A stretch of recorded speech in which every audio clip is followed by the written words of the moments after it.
선임이 딱 그러더라고요. 야, 그럼 너 빡대가리네? 이러더라고요. 울컥하더라고요.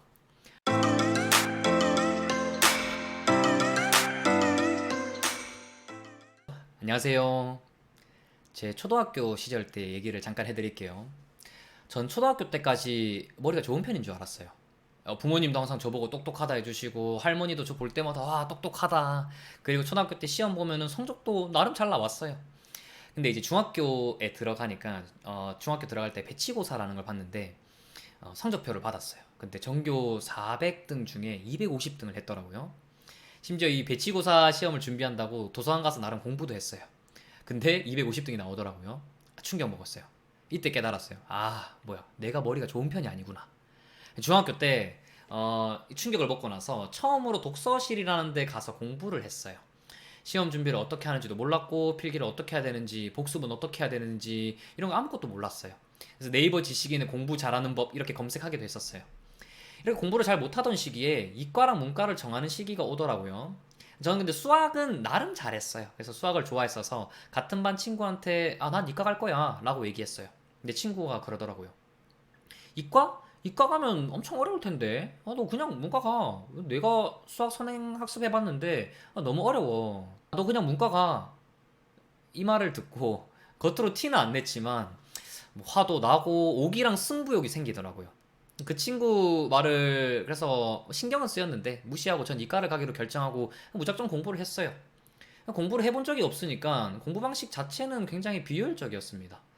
근데 전 어떻게 효율적으로 공부해야 되는지 몰랐어서 단순히 남들이 시험 대비를 1주 동안 한다라고 하면은 전 한 2주 했고요. 공부 잘하는 친구가 갑자기 2주 동안 시험 대비를 한대요. 그럼 전 한 3주를 했었어요. 독서실 가보니까 어떤 친구는 또 한 4주를 공부 안 해. 5주를 공부했어요. 그렇게 공부 방법을 모르니까 일단 무작정 공부 시간을 늘렸어요. 그렇게 공부하다 보니까 성적이 조금씩 오르고 등수도 오르더라고요. 그렇게 이제 중학교를 졸업하기 전쯤에 아까 그 문과가라고 한 친구보다 성적을 결국 더 잘 받게 됐어요. 이렇게 뭐 이런 고난들이 있던 시절을 보내고 고등학교로 올라갔습니다. 근데 고등학교 때는 중학교 때와는 다르게 또 공부는 더 어려웠어요. 결국 고등학교 내내 열심히 노력했지만 수능에서 미끄러져서 제가 목표로 세웠던 대학교보다 한창 못 갔어요. 원래 제 목표는 그래도 잘하면 고려대나 연세대 가겠다. 좀 못 가도 성균관대나 뭐 서강대나 이렇게 가지 않을까라고 생각했었는데 안양대 학교를 갔어요. 제가 세웠던 목표보다 좋지 않은 성적을 받은 거에 대해서 억울하기도 하고 힘들었어요. 하지만 근데 최선을 다해서 준비했었기 때문에 후회는 없었어요.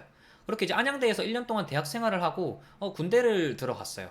근데 이제 군대에 들어가니까 선임이 먼저 물어보는 게 제 이름도 아니고 대학교를 물어보더라고요. 야, 너 대학교 나왔어? 이렇게 물어보는 거예요.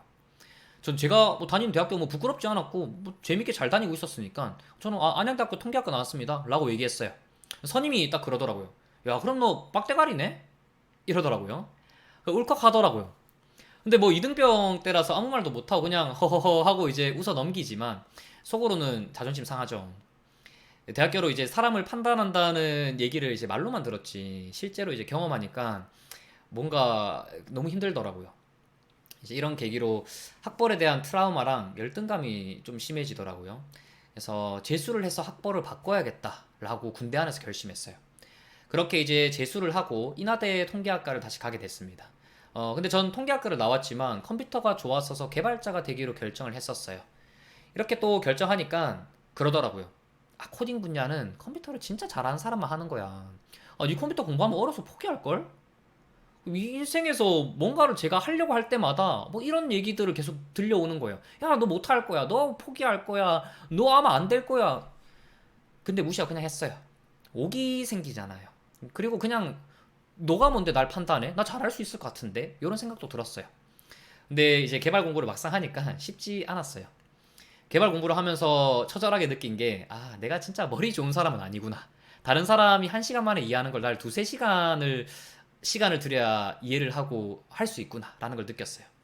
근데 그냥 했죠. 한번 하기로 했으니까. 승부욕으로 했어요. 한 시간에서 이해 안 되면 두 시간을 쏟던, 세 시간을 쏟던 이해가 될 때까지 했어요. 책을 볼 때도 한 번 보고 이해 안 되면 그냥 안 되고 그냥 이해될 때까지 계속 봤어요. 그렇게 더디긴 했지만 조금씩 성장하더라고요. 성장하면서 배워나왔고 그렇게 어느새 첫 프로젝트 개발을 하게 됐어요. 그러다 이제 포트폴리오가 만들어지고 회사에도 들어가게 되고, 그리고 이제 개발을 총괄해서 맡게 되고, CTO로 회사에서 개발 기술에 관련해서 이제 총 책임을 맡게 되기도 했어요. 그 경험을 바탕으로 지금은 이제 코딩을 가르치는 교육자까지 이제 활동을 하고 있죠.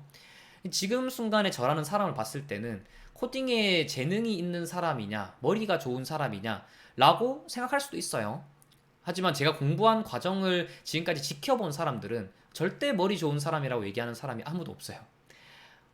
그래서 제가 학생들을 가르칠 때 꼭 얘기합니다. 코딩이라는 분야는 절대 재능을 타는 분야가 아니라고 얘기를 해요.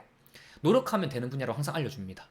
포기하지 않는 끈기만 있고 꾸준히 오랫동안 공부만 할 수 있다면 잘할 수밖에 없는 분야라고 얘기해줘요. 그래서 여러분들도 포기하지 않고 오기와 승부를 가지고 꾸준히 공부한다면 목표를 이룰 수 있을 겁니다. 주변에서 뭐라고 신경 쓰지 마세요. 진짜 그냥 하면 됩니다. 의심하지 말고 나 자신을 믿으세요. 나 자신을 내가 안 믿어주면 아무도 믿어주지 않아요. 내 자신을 믿고 꿋꿋이 자신만의 속도로 걸어가시기 바랍니다.